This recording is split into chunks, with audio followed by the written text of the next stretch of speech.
Hello बच्चों, कैसे हैं आप लोग। तो बच्चों, इस वीडियो में हम लोग डिस्कस करेंगे कुछ numerical problems which will be based on principle of superposition of gravitational force, where a number of point masses are given to us and we need to calculate the gravitational force on a given mass due to the given mass distribution. Okay, तो उसी में हम लोग first question हमको ये consider करना है। हमको दे रखा है 3 equal masses of m kilogram each are fixed at the vertices of an equilateral triangle ABC. तो क्वेश्चन इस तरह से गिवन है कि एक इक्विलेटरल ट्रायंगल है ABC।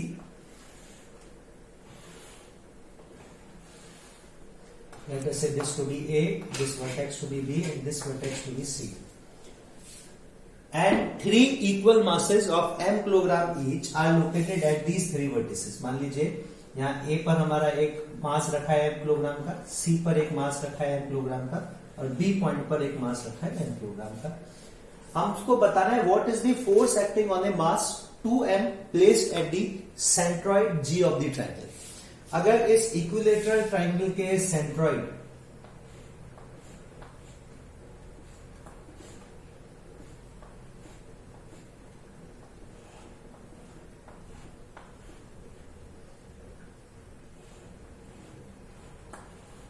मान लीजिए सेंट्रॉइड जो है ये G है, इस पर हम एक मास रख दें जो कि 2m हो ना, एक मास रख दें जो कितना हो 2m।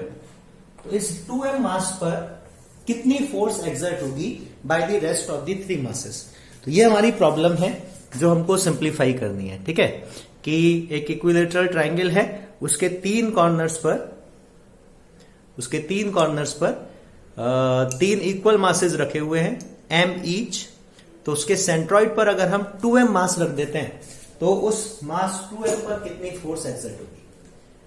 तो हमको क्या करना है, ये हमारा ऑब्जेक्ट मास है। तो हम देखिए इसके अलावा 3 मासेस और हैं। मास एट A जो इसको अलोंग दी सेंट्रल लाइन अपनी तरफ अट्रैक्ट करेगा, मास एट B जो इसको इस सेंट्रल लाइन के अलोंग अपनी तरफ अट्रैक्ट करेगा, और मास एट C जो इसको इस सेंट्रल लाइन के अलोंग अपनी तरफ अट्रैक्ट करेगा। तो सबसे पहले तो हमको ये डिस्टेंस पता होना चाहिए, एक गिवन मास से सेंट्रॉइड मतलब 2m तक का डिस्टेंस ना, 2m का जो वर्टेक्स पे मासेस रखे हैं उनके से डिस्टेंस कितना आएगा। तो देखिए इक्विलेटरल ट्रायंगल की अगर साइड A है तो ये अगर डिस्टेंस हम निकालें वर्टेक्स से सेंट्रॉइड तक का, तो ये मान लीजिए AD एक मीडियन है। ये हम जानते हैं इक्विलेटरल ट्रायंगल की ये जो मीडियन है ये इस एंगल को भी बाइसेक्ट करती है ना, और साथ ही साथ ये जो हमारी साइड है इसका भी बाइसेक्टर होती है। तो अगर ये साइड A मान लें तो ये हमारा a/2 आएगा, ये a/2 आएगा, ये A होगा, और ये मान लीजिए हमारा सेंट्रॉइड है। तो ये जो हमारी मीडियन की लेंथ आएगी AD वो आ जाएगी फ्रॉम पाइथागोरस थ्योरम। इसको हम लिख सकते हैं under root square of hypotenuse minus square of base. तो आ जाएगा root 4a² minus a², 3a² 4 which will be equal to root 3a/2। तो मीडियन की लेंथ रूट 3a/2 आ जाएगी अगर एक साइड जो है इक्विलेटरल ट्रायंगल की वो A है। अब ये हम जानते हैं कि सेंट्रॉइड जो है मीडियन को वो 2:1 रेशियो में डिवाइड करता है, मतलब टोटल AD लेंथ का 2/3 AD ये डिस्टेंस होगा और 1/3 AD ये डिस्टेंस होगा। टोटल AD को अगर हम 3 पार्ट में डिवाइड कर दें तो 2 प्रोपोर्शन AG के आएंगे और 1 प्रोपोर्शन जो है वो GD के बराबर होगा। तो हम लिख सकते हैं AG will be equal to 2/3 of AD means root 3a/2 it will be equal to a/√3। तो एक इक्विलेटरल ट्रायंगल में उसके सेंट्रॉइड से और वर्टेक्स तक का जो डिस्टेंस है वो उसकी एक साइड A का 1/√3 होता है। ठीक है, अरे ये तो हमको दे रखा था, चलिए हमको ये कैलकुलेट करने की जरूरत ही नहीं थी, हमको क्वेश्चन में ये दे रखा है कि take AG BG CG 1 metre. चलिए कोई बात नहीं, आप इसको याद रखिएगा कि किस तरह से हम मतलब अब कहीं क्वेश्चन आएगा अगर इक्विलेटरल ट्रायंगल पर बेस, तो इन रिलेशन को, इन डिस्टेंस को हम डायरेक्टली सब्स्टिट्यूट कर सकते हैं। ठीक है, तो ये आप याद रखिएगा, कोई बात नहीं, यहाँ पे हम डिस्टेंसेस को यूनिट लेके चलते हैं। अगर हमको ये डिस्टेंस दे ही रखे हैं तो हम क्या करें, सबसे पहले तो निकाल लें magnitude of force due to A. Direction हमने मार्क कर ही दी है, सिर्फ मैग्नीट्यूड लिखें। तो magnitude of force due to A कितना आ जाएगा, जी एम इंटू 2m, तो 2m square upon separation distance का स्क्वायर, तो वो एजी हमको दे रखा है 1 लेना है क्वेश्चन में, तो 1 का स्क्वायर तो आ जाएगा 2gm square, and direction will be along G to A, along the line joining AG, centroid and A means along the median towards A vertex. A to M को अपनी तरफ अट्रैक्ट करेगा। इसी तरह से similarly magnitude of force exerted due to the mass at vertex B, वो भी m into 2m, तो same G into 2m square upon, ये भी सेपरेशन डिस्टेंस हमको BG कहा है 1 ले लो, तो 1 स्क्वायर, तो ये 2gm स्क्वायर आ जाएगा, लेकिन ये जो डायरेक्शन आएगी फोर्स की, ये अलॉन्ग जी बी ना, जी से बी की तरफ, जो मास है बी पर वो सेंट्रॉइड वाले मास को अपनी तरफ अट्रैक्ट करेगा। सिमिलरली अगर हम एफ सी लिखें, तो ये भी G into 2m square into 1 square, तो 2gm square, and the direction will be along G C, G से सी की तरफ डायरेक्टेड होगा। This will be the force that will be exerted by the three masses. According to superposition principle, what we have to done, हमको इन तीनों forces का vector sum करना है, और तीनों फोर्सेस का मैग्नीट्यूड बराबर है। तो हम ये मान लेते हैं कि मान लीजिए फोर्स ए का जो मॉड है, फोर्स बी का जो मॉड है, और फोर्स सी का जो मॉड है वो बराबर है, and let us say the common value भी एफ। तो अब हमारे पास ये, अगर मैं इसको वापस रीड्रॉ करूं वेक्टर डायग्राम को, एक फोर्स हमारे पास ये है, एक फोर्स हमारे पास ये है, और एक फोर्स हमारे पास ये है, ठीक है। ये हमारी फोर्स होगी एफ सी, ये फोर्स होगी एफ ए, और ये फोर्स होगी एफ बी। तो हम क्या करें, इनका वेक्टर रिजोल्यूशन कर सकते हैं। वेक्टर रिजोल्यूशन कैसे करें कि मान लीजिए हम एक प्लेन कंसिडर कर लेते हैं कि ये तीनों फोर्सेस जो है कोप्लेनर हैं, एक ही प्लेन में लाई करती हैं। तो अगर हम ये एक्सिस ले लें, एक हॉरिजॉन्टल एक्सिस और एक वर्टिकल एक्सिस, तो हम देखें एफ ए जो है वो तो अलोंग दी वर्टिकल एक्सिस है, मैग्नीट्यूड कितना इसका एफ है। एफ बी और एफ सी जो है वो इस तरह से इंक्लाइंड है। ये जो एफ फोर्स है एफ बी, मैग्नीट्यूड इसका भी एफ है, और ये जो फोर्स है ये एफ सी, मैग्नीट्यूड इसका भी एफ है, ठीक है। ये हम जानते हैं कि ये जो एंगल बनेगा यहां पर, ये 120 डिग्री का बनेगा ना। ये मीडियन जो है, ये जब इंटरसेक्ट करती हैं एट द सेंट्रॉइड, तो they are inclined to each other at 120 degree ना, that we know from the geometry of equilateral triangle. तो ये 120 डिग्री आएगा। तो ये जो मीडियन है ना, या कोई भी एक मीडियन जो है, ये मीडियन, ये क्या करती है, बाकी दोनों मीडियंस का जो एंगल ऑफ इंटरसेक्शन है 120 डिग्री, उसको बाइसेक्ट कर देती है। तो देखिए ये जो मीडियन है, ये क्या करेगी, इनके एंगल को 60 डिग्री में बाइसेक्ट कर देगी। तो अब क्या कर सकते हैं, हम इनका रिजोल्यूशन कर ले। तो इसका ये कंपोनेंट और इसका ये कंपोनेंट, क्योंकि ये फोर्थ क्वाड्रेंट में, तो इसका तो पॉजिटिव हॉरिजॉन्टल एक्सिस के अलॉन्ग आएगा, ये थर्ड क्वाड्रेंट में इसका नेगेटिव हॉरिजॉन्टल एक्सिस के अलॉन्ग आएगा हॉरिजॉन्टल कंपोनेंट, और वर्टिकल कंपोनेंट दोनों के सेम डायरेक्शन में आएंगे, वर्टिकली डाउनवर्ड्स। तो अगर हम ऐड करें इनको, तो ये आ जाएगा हमारे पास f cos 60, इसका भी वर्टिकल कंपोनेंट आ जाएगा f cos 60, इसका हॉरिजॉन्टल कंपोनेंट आएगा f sin 60, इसका हॉरिजॉन्टल कंपोनेंट आएगा f sin 60।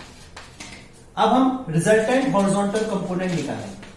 तो रिजल्टेंट हॉरिजॉन्टल कंपोनेंट एक आ गया हमारे पास sin 60 √3/2f। अच्छा, अगर इसको पॉजिटिव लेंगे तो ये नेगेटिव लेंगे, क्योंकि दोनों की डायरेक्शन एक दूसरे के जस्ट अपोजिट है। तो √3f/2 माइनस √3f/2, तो x कंपोनेंट तो फोर्स का आ गया 0, there is no force along horizontal axis. y component of force निकालें। y कंपोनेंट ऑफ फोर्स अगर हम निकालते हैं तो अपवर्ड फोर्स को पॉजिटिव लिख लेते हैं, f माइनस डाउनवर्ड फोर्स को नेगेटिव लिख लेते हैं। cos 60 1/2, तो माइनस f/2 तो y कंपोनेंट भी फोर्स का आ गया हमारा 0। तो ना तो कोई हॉरिजॉन्टल फोर्स है, ना ही कोई वर्टिकल फोर्स है, means net force which will be under root fx² plus fy² will be equal to 0. So this mass which is placed at the centroid of this equilateral triangle will experience zero force. इस पर कोई force act नहीं करेगी, क्योंकि ये जो तीनों forces हैं ये इक्विलिब्रियम में, हालांकि 3 फोर्स लग रही है उस पर, लेकिन तीनों फोर्सेस का जो रिजल्टेंट आएगा वो 0 आएगा, तीनों फोर्सेस जो है वो इक्विलिब्रियम में। अच्छा, इसी का बी पार्ट और हमको दे रखा है, what is the force if mass at vertex A is doubled. अगर मान लीजिए वर्टेक्स ए पर जो मास है उसको हम डबल कर दें, डबल मतलब 2m कर दें, तो बताइए कितनी फोर्स आएगी। तो चलिए मान लीजिए ए वाले जो वर्टेक्स पे हमारा है इसको अगर हम 2m कर देते हैं, तो देखिए इसी में चेंज कर देता हूं मैं, क्या चेंज आएगा समझ रहे ना, इसी में चेंज कर देता हूं क्या चेंज आएगा। तो हमारी जो फोर्स है एफ ए ये हो जाएगी 2gm 2m into 2m g into 2m into 2m, तो ये हो जाएगी 4gm स्क्वायर ना। बस ये डिफरेंस आएगा इस फोर्स पर, डायरेक्शन वही रहेगी अलोंग जी। इन फोर्सेस पे कोई फर्क नहीं पड़ेगा, क्योंकि ये m इंटू 2m अभी भी 2gm स्क्वायर आएगा, ये m इंटू 2m अभी भी 2gm स्क्वायर आएगा। लेकिन अब ये एफ ए हमारी बराबर नहीं आएगी, हालांकि एफ बी और एफ सी बराबर होंगे। अच्छा, अगर एफ बी और एफ सी बराबर हैं ना, और ये हमारी ये इसको हम 4f लिख लें, क्योंकि ये 4gm स्क्वायर है, तो 2f लिख लें सॉरी, ठीक है, क्योंकि ये हमारी बाजू 2gm स्क्वायर है, तो इसको अगर हम 2f लिख लें तो हम देखिए अभी भी हमारे f जो हॉरिजॉन्टल कंपोनेंट निकालेंगे, क्योंकि इस फोर्स का जिसका हमने मास चेंज करा है उसका कोई फर्क नहीं पड़ रहा, हॉरिजॉन्टल कोई कंपोनेंट है नहीं, तो हॉरिजॉन्टल कंपोनेंट पे कोई फर्क नहीं पड़ेगा। हॉरिजॉन्टली ये 2 कंपोनेंट आएंगे हॉरिजॉन्टल, एक एफ बी का और एक एफ सी का, और दोनों ही इक्वल एंड अपोजिट है, तो ये तो कैंसिल आउट करेंगे, तो अभी भी हॉरिजॉन्टल फोर्स कोई नहीं आएगी। वर्टिकल फोर्स पे अब फर्क पड़ेगा, क्योंकि ये हो जाएगा हमारे पास 2f, तो 2f minus F by 2, 2f minus F by 2 और माइनस एफ बाई 2, तो ये हमारे पास बचेगा सिंपली f, और जब f में से जब हमारे पास ये रिजल्टेंट f बचेगा तो हमारे पास फोर्स जो आएगी वो एफ वाई के अलोंग आएगी और पॉजिटिव आएगी, तो रिजल्टेंट फोर्स हमारे पास आएगी 2gm square and the direction of force will be along G ना। तो अब हमारे पास जो फोर्स आएगी इसमें हॉरिजॉन्टल कंपोनेंट तो अभी भी 0 है, लेकिन वर्टिकल फोर्स आएगी ए वर्टेक्स की तरफ अलोंग द मीडियन जी ए, ठीक है। तो इस तरह से हम इस प्रॉब्लम को सॉल्व कर सकते हैं। तो देखिए ये जो प्रॉब्लम थी हमारी ये पूरी तरह से सुपरपोजिशन प्रिंसिपल पर बेस्ड थी बच्चों। हमको 3 मास दिए थे, एक गिवन मास पर हमको फोर्स निकालनी थी। एक जो कंडीशन दे रखी थी फर्स्ट वाले में, उसमें तो ये इक्विलिब्रियम आया, तो नेट फोर्स 0 आ गई। दूसरी कंडीशन में हमने देखा कि एक फोर्स आएगी along GA which will be equal to F 2gm square, ठीक है। चलिए तो अब नेक्स्ट क्वेश्चन हम लोग डिस्कस करते हैं, इसको मैं रब कर देता हूं।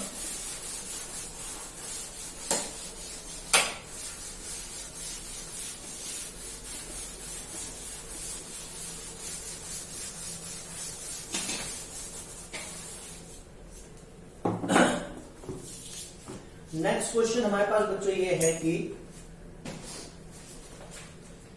3 आइडेंटिकल बॉडीज है हमारे पास,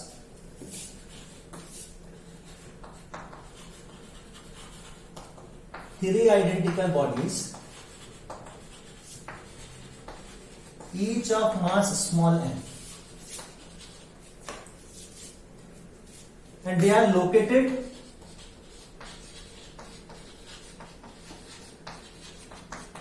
at the vertices of an equilateral triangle.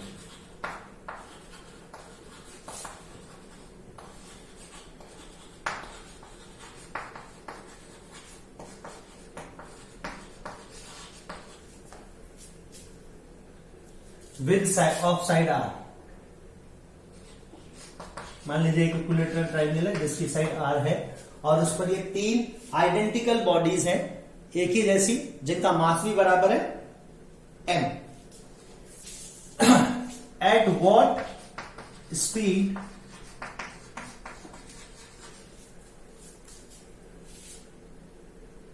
must they move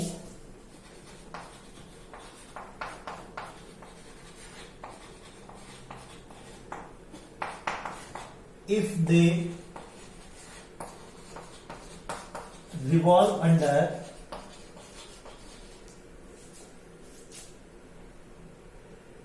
the influence of one others gravitation.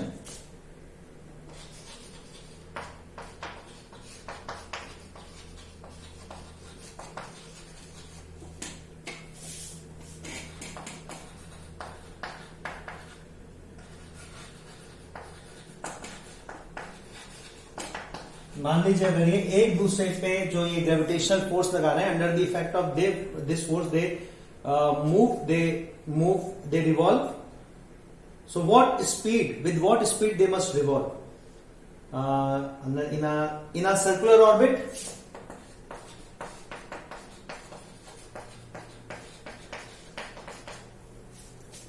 circumscribing the triangle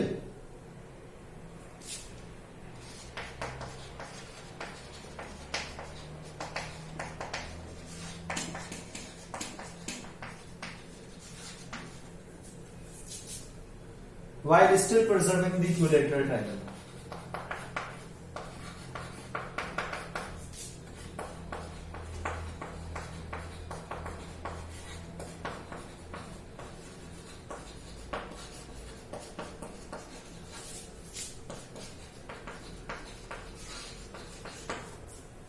ठीक है, तो ये क्वेश्चन है, ध्यान से पढ़ लीजिए आप इसको।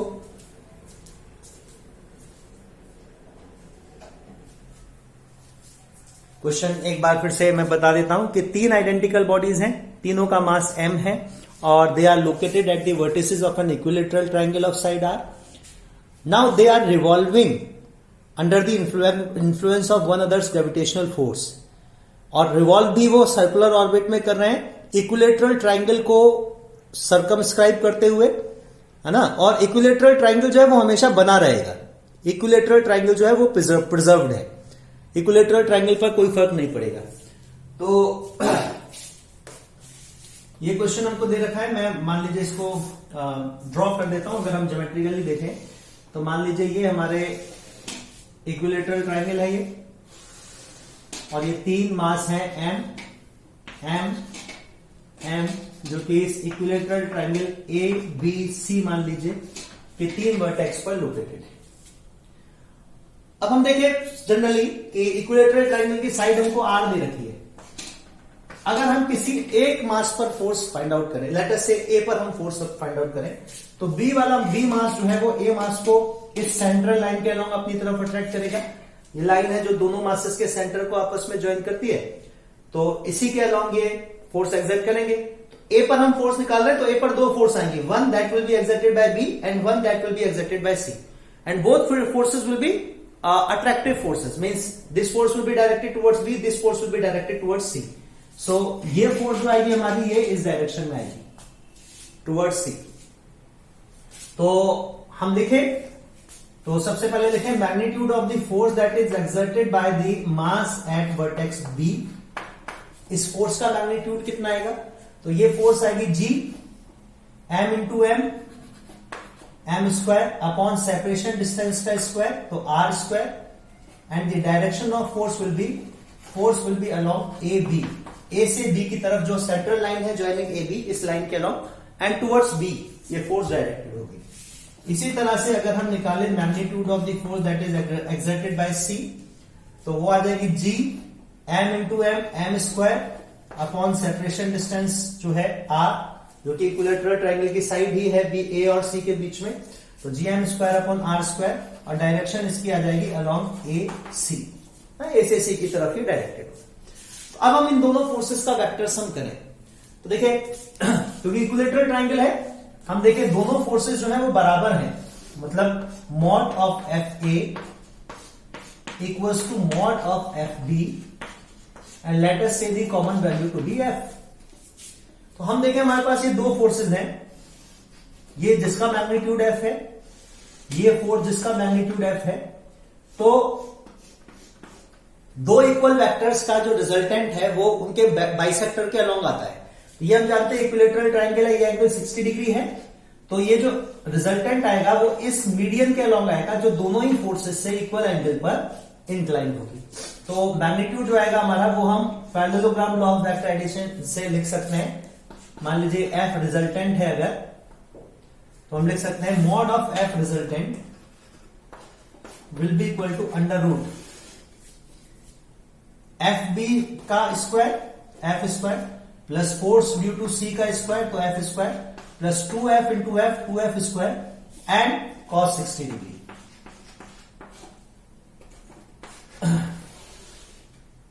देखिए F square plus F square हो गया 2f स्क्वायर प्लस ये 2f स्क्वायर cos 60 1/2 तो ये भी हमारे पास एफ स्क्वायर बचेगा। तो ऐड करके आ जाएगा √3f स्क्वायर और स्क्वायर रूट करेंगे तो √3 टाइम्स ऑफ एफ। तो हमारे पास फोर्स जो आएगी वो आएगी √3 times of G M square by R square and this force will be along. मान लीजिए अगर मैं ये मीडियन ड्रॉ करूं इस इक्विलेटरल ट्राइंगल की ए डी तो force will be along A D. अच्छा इसी लाइन पर हमारा सेंट्रॉइड लाई करता है सी। अगर मान लीजिए ये इस इक्विलेटरल ट्राइंगल को सर्कमस्क्राइब कर रहे हैं, सर्कमस्क्राइब समझते हो कि ये जो पॉइंट ए है ये ए है या बी है या सी है वो इस सर्किल पर मूव करेंगे।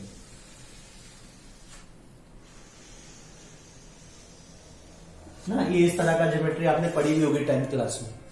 तो जब एक इक्विलेटरल ट्राइंगल का हम सर्कमस्क्राइब करता हुआ कोई सर्किल ले तो ये हम जानते हैं कि जो सर्किल का सेंटर है और जो इक्विलेटरल ट्राइंगल का सेंटर है सेंट्रॉइड है they will lie at the common point ना। इस सर्किल का सेंटर और इक्विलेटरल ट्राइंगल का सेंट्रॉइड सेम पॉइंट होते हैं। तो हम देखें ये जो फोर्स आ रही है ये टुवर्ड्स दी सेंट्रॉइड ही आ रही है, means towards the centre of the circle, circle के सेंटर की तरफ। अब ये ए ऑब्जेक्ट के लिए हमको कहा गया है कि ये जो तीनों ऑब्जेक्ट हैं A B C they will move और they will circumscribe this equilateral triangle. ये सर्कुलर ऑर्बिट में मूव करेंगे, इस इक्विलेटरल ट्राइंगल को सर्कमस्क्राइब करते हुए और इक्विलेटरल ट्राइंगल प्रिजर्व्ड रहेगा। तो मींस इस सर्कुलर पाथ पर ये मूव करेंगे। तो हम देखें ए को सर्कुलर पाथ पर मूव करने के लिए सेंट्रीपिटल फोर्स चाहिए है ना, सेंट्रीपिटल फोर्स रिक्वायर्ड होगी। मास कितना है ये m। मान लीजिए अगर ये मैक्सिमम स्पीड v से मूव करे तो इसको जो सेंट्रीपिटल फोर्स चाहिए होगी वो आएगी mv स्क्वायर बाय आर। नहीं mv स्क्वायर बाय आर नहीं, हमको क्या करना पड़ेगा इस ऑर्बिट का रेडियस निकालना पड़ेगा। देखिए अभी मैंने आपको एक क्वेश्चन में बताया था अभी कि अगर इक्विलेटरल ट्राइंगल की साइड ए है तो मैंने अभी आपको बताया था कि वर्टेक्स से सेंट्रॉइड तक का डिस्टेंस कितना आएगा a/√3। यहां पर हमको इक्विलेटरल ट्राइंगल की साइड दे रखी है r। तो हम देखिए ये जो डिस्टेंस है जो कि इस सर्कुलर ऑर्बिट का रेडियस भी होगा या सर्कुलर पाथ का रेडियस भी होगा a, ये a r/√3 के बराबर आएगा ना। अभी पिछले क्वेश्चन में मैंने बताया था आपको। तो डायरेक्टली पुट कर ले हम इसको mv स्क्वायर बाय r/√3। ये सेंट्रीपिटल फोर्स a को चाहिए। अब हम देखें फोर्स जो लग रही है ए पर वो कौन सी है, वो ये है √3 gm square by R square और डायरेक्शन इसकी अलोंग दी रेडियस और टुवर्ड्स दी सेंटर ही है। Means this force will act as the centripetal force.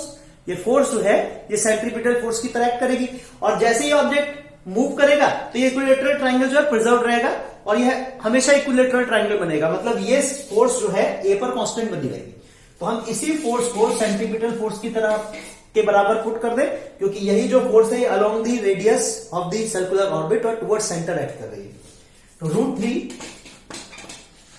gm square by R square. देखिए एक आ गया एलिमिनेट हो जाएगा और √3 से √3 एलिमिनेट हो जाएगा। तो हम देखें v स्क्वायर और एक m से m कैंसिल आउट हो जाएगा। तो हमारे पास v स्क्वायर या v की वैल्यू आएगी √√gm बाय आर।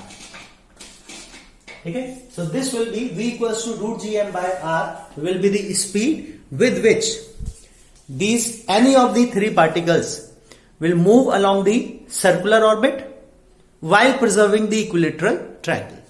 ठीक है, तो ये तो बच्चों हो गया हमारा सेकंड क्वेश्चन है ना। समझ में आया होगा हमने क्या किया, किसी भी एक ऑब्जेक्ट पर कि मान लो अगर वो किसी भी इंस्टेंट ऑफ टाइम पर इक्विलेटरल ट्राइंगल पर ही बना रहेगा तो तीनों मासेस में से किसी भी एक मास को हमने ऑब्जेक्ट मानते हुए इस पर फोर्स निकाली बाकी दोनों से।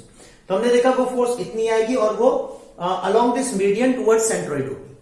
अब अगर हम इसको इस इक्विलेटरल ट्राइंगल को सर्कमस्क्राइब करता हुआ एक सर्कुलर ऑर्बिट या सर्कुलर पाथ ले, एक सर्किल ले, तो ये हम जानते हैं उस सर्किल का सेंटर और इसका सेंट्रॉइड सेम पोजीशन पर आएंगे। तो हमने देखा कि उस ऑब्जेक्ट पर किसी भी इन तीनों में से किसी भी मास पर अगर हम फोर्स निकालेंगे तो वो इतनी आएगी और towards the centre of the circle आएगी along the radius. Means it should act as the centripetal force, तो हमने उसको इक्वेट करके जो ऑर्बिटल स्पीड है, जिस स्पीड के साथ ये सर्कुलर पाथ पे ऑर्बिट करेंगे, वो स्पीड हमने कैलकुलेट करी। ठीक है बच्चों, चलिए अब नेक्स्ट क्वेश्चन हम लोग डिस्कस करते हैं, question number 3।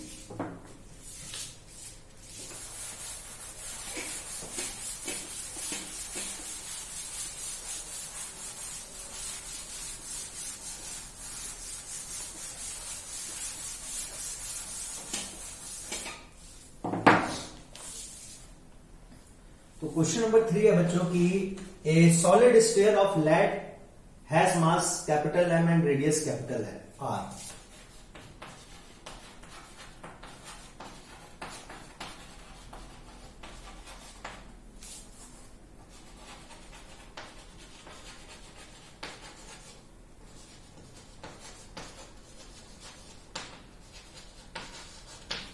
And radius capital R. A spherical hollow is dug out from it। तो उस स्फीयर में से एक और स्फेरिकल एक छोटा सा स्फीयर उसमें से काट के निकाला जाता है। हाँ, एक सॉलिड स्फीयर में से जिसका मास कैपिटल एम और रेडियस कैपिटल आर है। A spherical hollow is dug from it। उससे स्फेरिकल हॉलो हम लोग डग कर लेते हैं। Its boundary passing through the center also touches the boundary of solid sphere। ये जो हॉलो स्फीयर हमने डग किया है, या जो हमने स्फेरिकल उसमें से एक और स्फीयर डग किया है, it's boundary passing through centre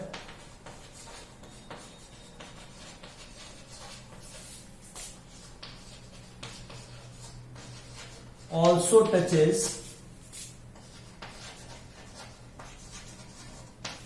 its boundary passing through the center also touches the boundary of solid sphere।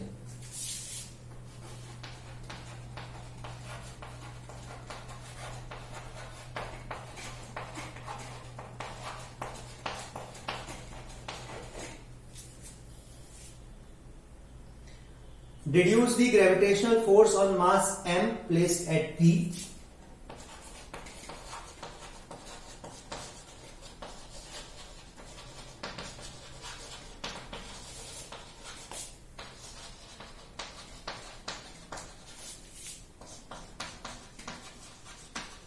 तो मान लीजिए P पॉइंट पर एक मास रखा है, वो मैं डायग्राम बनाऊंगा अभी आपको पता चलेगा, जिसका डिस्टेंस r है along the line of centres. मतलब कुछ इस तरह से है कि एक बड़ा सा हमारे पास सॉलिड स्फीयर था, ठीक है। तो ये एक सॉलिड स्फीयर है बड़ा सा हमारे पास, और इसमें से क्या किया गया कि एक हॉलो स्फीयर ऐसा जो जिसकी बाउंड्री इसके सेंटर को भी टच करती है और इसकी बाउंड्री को भी टच करती है, ऐसा एक और सॉलिड स्फीयर इसमें से कट कर लिया गया, जिससे कि ये रीजन हमारा कैसा हो गया, ये बन गया हॉलो।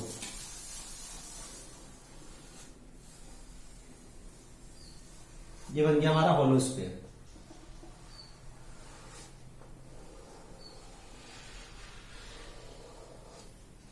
तो मान लो अगर इसका रेडियस हम कंसीडर कर ले कैपिटल आर, तो ये आप समझ ही सकते हैं कि इसका जो सेंटर है या इसका जो रेडियस आएगा वो r/2 आएगा, क्योंकि ये टोटल डिस्टेंस r होगा, तो डायमीटर r और रेडियस r/2 आएगा।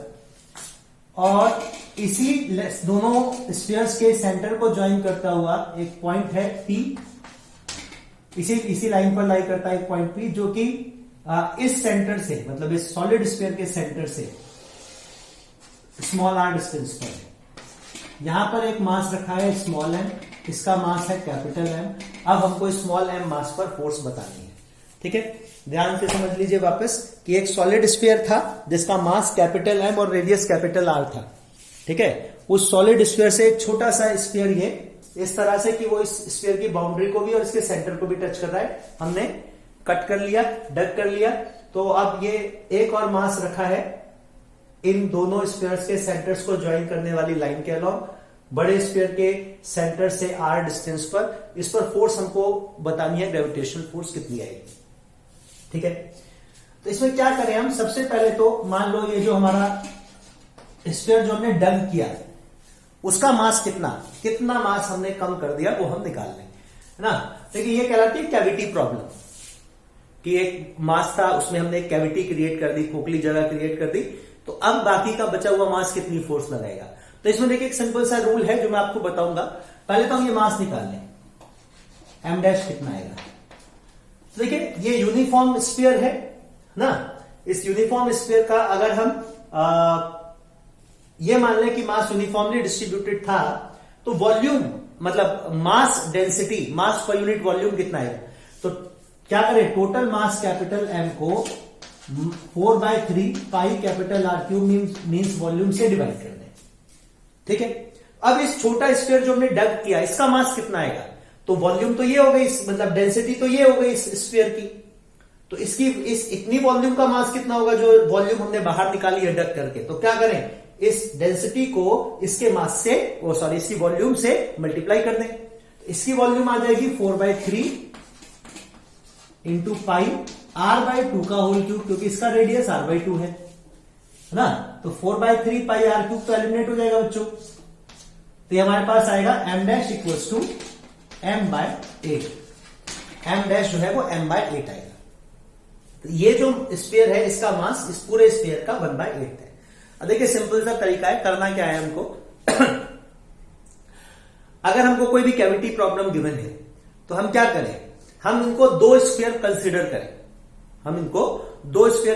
एक तो ये फुल स्फीयर जिसका mass capital M radius capital R है, जिसमें कोई कैविटी नहीं है। ठीक है, वो इस पर कितनी फोर्स लगाएगा वो निकालें। फिर ये स्फीयर जो हमने डग किया है, बाहर निकाल लिया है, वो अकेला इंडिपेंडेंटली कितनी फोर्स लगाएगा वो निकालें। ठीक है, अच्छा दोनों की जो फोर्स आएंगी वो इसी लाइन के अलॉन्ग आएंगी और टुवर्ड्स द सेंटर एक्ट करेंगे, क्योंकि दोनों ही एक पॉइंट मास की तरह एक्ट करेंगे। हमने पढ़ा ना, solid sphere will act as a point mass located at the centre. तो दोनों ही जो है वो पॉइंट मास की तरह एक्ट करेंगे, जो कि इस एम को अपने सेंटर की तरफ अट्रैक्ट करेगा। तो दोनों ही फोर्सेस सेम डायरेक्शन में आएंगी। अच्छा ये स्फीयर तो है नहीं, ये हटा लिया है यहां से हमने, तो हम इससे लगने वाली फोर्स को नेगेटिव और इससे लगने वाली फोर्स को पॉजिटिव मानेंगे। एक तरह से मान लीजिए इसके मास को हम नेगेटिव ट्रीट कर रहे हैं कि ये मास यहां पर है नहीं।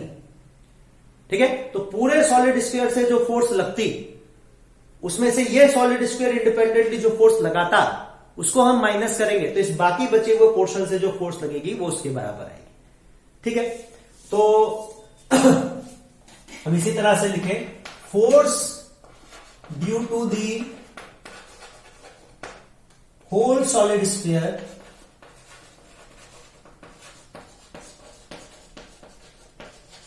of mass m and radius r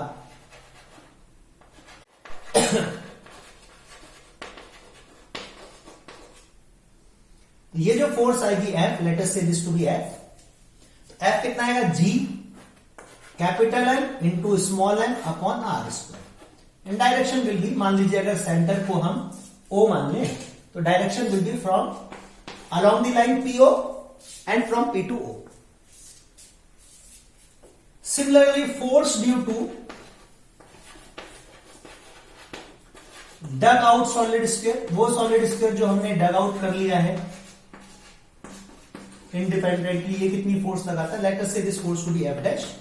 ये कितनी आएगी, G mass of the solid sphere m/8 into small m upon separation distance. अब r नहीं आएगा, सेपरेशन डिस्टेंस कितना आएगा, r में से ये डिस्टेंस हमको माइनस करना पड़ेगा।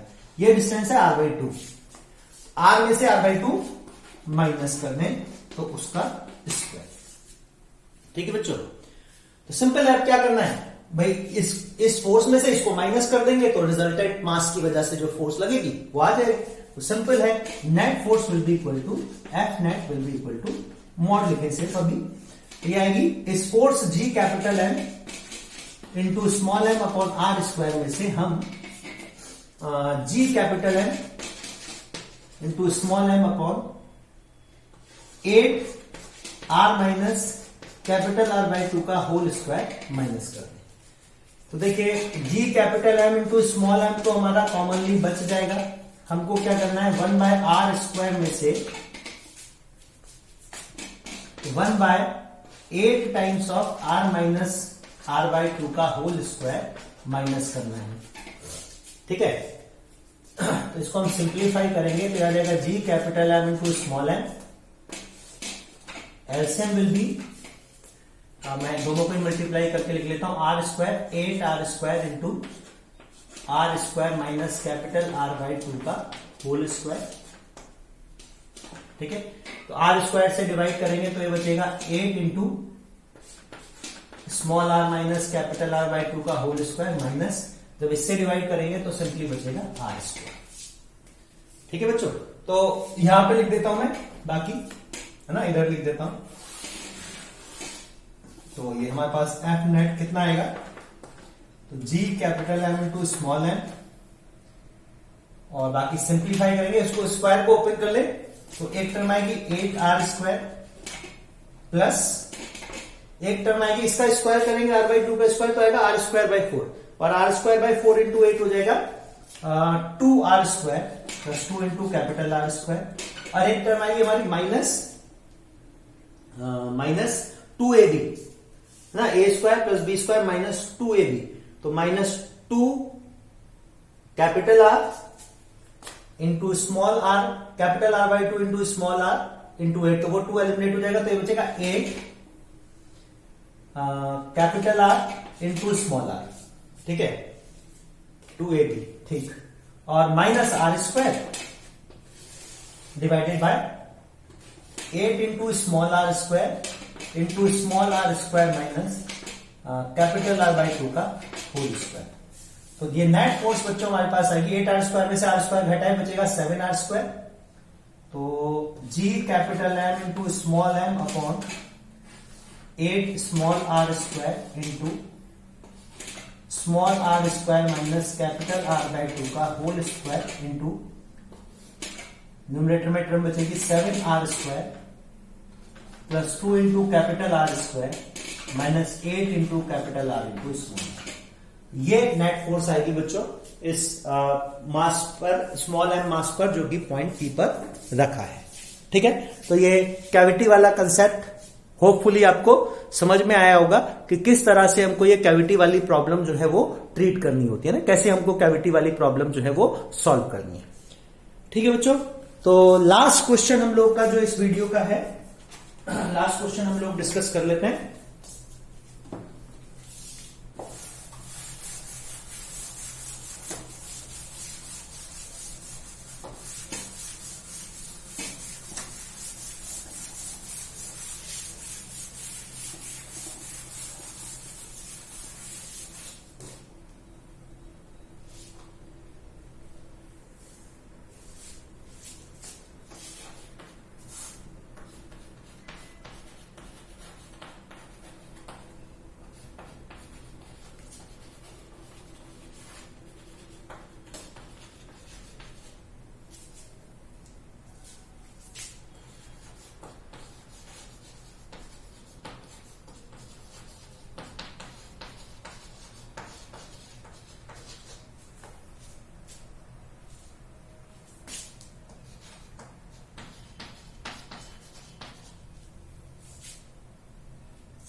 तो क्वेश्चन ये है बच्चों कि एक यूनिफॉर्म रॉड है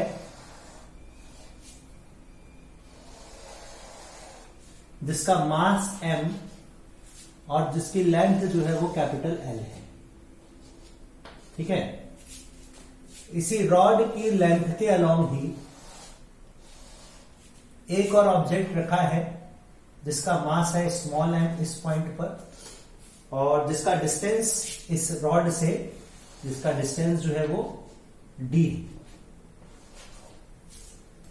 ठीक है बच्चों, तो हमको बताना है what is the magnitude of gravitational force F on the particle due to rod. ये जो ग्रेविटेशनल रॉड है ये इस पार्टिकल M पर कितनी फोर्स एक्सर्ट कर रही है। ठीक है, अब देखिए सिंपल, अभी तक हमने किया है gravitational force due to discrete masses, जहां पर मास आपको पॉइंट मास गिवन थे, 2 है, 3 है, 4 है, 5 है मास डिस्ट्रीब्यूशन में, हमको एक गिवन मास पर फोर्स लगानी है। लेकिन यहां पर हमारे पास ये जो मास है ये पॉइंट मास नहीं है। अब हमने पढ़ा कि Newton's universal law of gravitation can be applied to point masses only, तो हम directly G capital M into small m upon d square नहीं लिख सकते इसके लिए, क्योंकि इसमें कुछ हिस्सा ऐसा है जिसका डिस्टेंस डी है और कोई एक पॉइंट ऐसा भी आएगा जिसका डिस्टेंस डी प्लस एल है।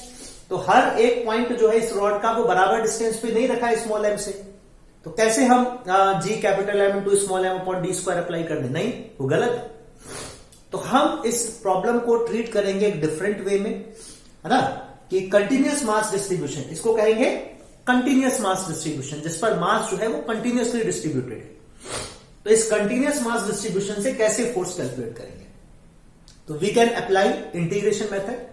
हम क्या करें, इस गिवन कंटिन्यूअस मास डिस्ट्रीब्यूशन को ऐसे छोटे छोटे एलिमेंट्स में डिसइंटीग्रेट करें जहां पर हम किसी भी एक छोटे एलिमेंट को इस m के रिस्पेक्ट में पॉइंट मास अज्यूम कर सकें और हर एक एलिमेंट से स्मॉल m पर अलग अलग फोर्स निकालें, फिर सारी फोर्सेस का वेक्टर सम कर लेंगे। तो मान लीजिए इसी तरह से इस रॉड को हमने एक छोटी छोटी विड्थ के एलिमेंट्स में डिसइंटीग्रेट कर लिया। मान लीजिए ऐसा ही एक एलिमेंट है हमारा यहां पर जो इस एंड से x डिस्टेंस पर है और जिसकी विड्थ कितनी है, dx है। तो सबसे पहले तो इसका मास लिखें कि भाई इस एलिमेंट का मास कितना आएगा, तो mass of any element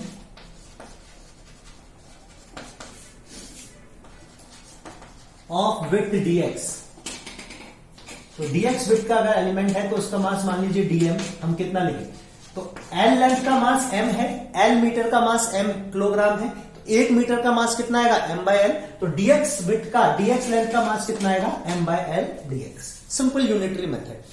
l metre का मास m किलोग्राम है, 1 मीटर का मास आ जाएगा m बाय l किलोग्राम, तो dx मीटर का मास आ जाएगा m by l into dx। ठीक है, अब इस dx को हम, मतलब इसकी विड्थ हमने नेग्लिजिबल ली है, तो इस dx को हम क्या कर सकते हैं, m के कंपैरिजन में पॉइंट मास मान सकते हैं। तो ये dx जो फोर्स एक्सर्ट करेगा m पर, वो फोर्स क्या आएगी, along the central line towards dm towards dx। तो ये फोर्स कितनी आएगी, तो force due to element of width dx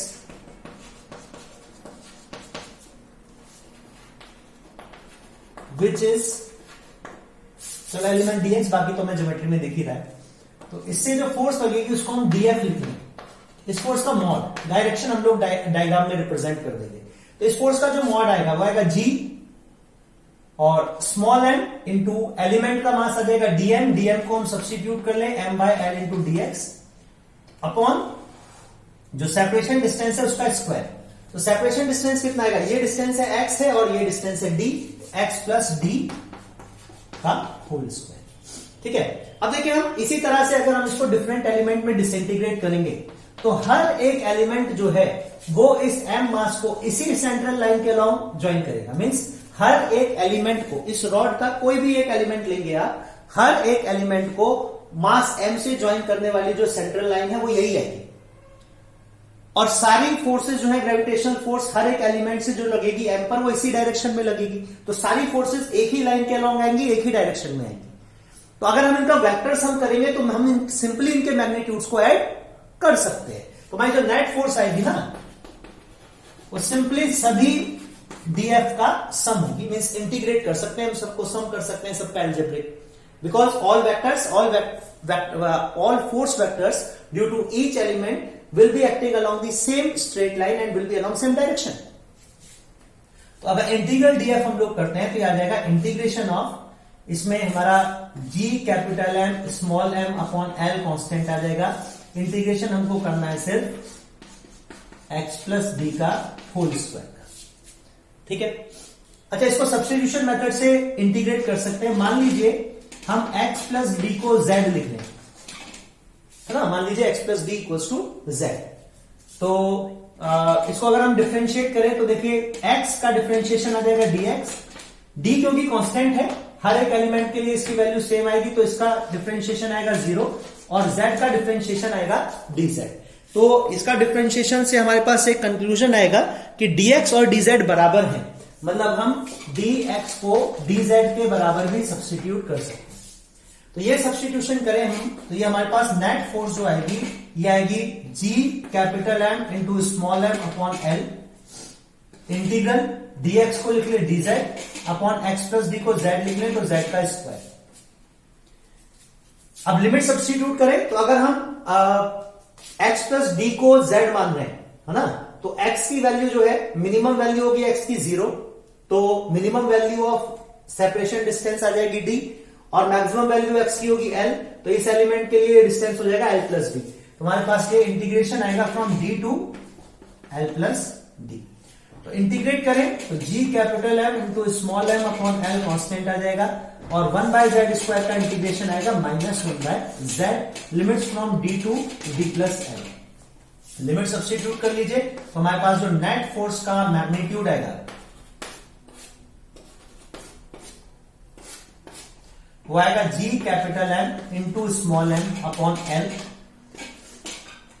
और ये आएगा नेगेटिव, इसको सब्स्टिट्यूट करेंगे तो पॉजिटिव, तो मैं डायरेक्टली लिख देता हूं 1 minus D minus 1 upon D minus 1 upon D plus L. This will be the net force that will be exerted by the rod on this mass m, और ये नेट फोर्स जो आएगी वो इसी सेंट्रल लाइन के along आएगी जो इस रॉड के मिड पॉइंट को और इस पॉइंट मास m को आपस में ज्वाइन कर रहे हैं। ठीक है बच्चों, तो ये कुछ प्रॉब्लम्स हम लोगों ने डिस्कस करें which were based on superposition principle. Next video में नेक्स्ट टॉपिक पर हम लोग कुछ प्रॉब्लम्स और न्यूमेरिकल प्रॉब्लम्स डिस्कस करेंगे। ठीक है।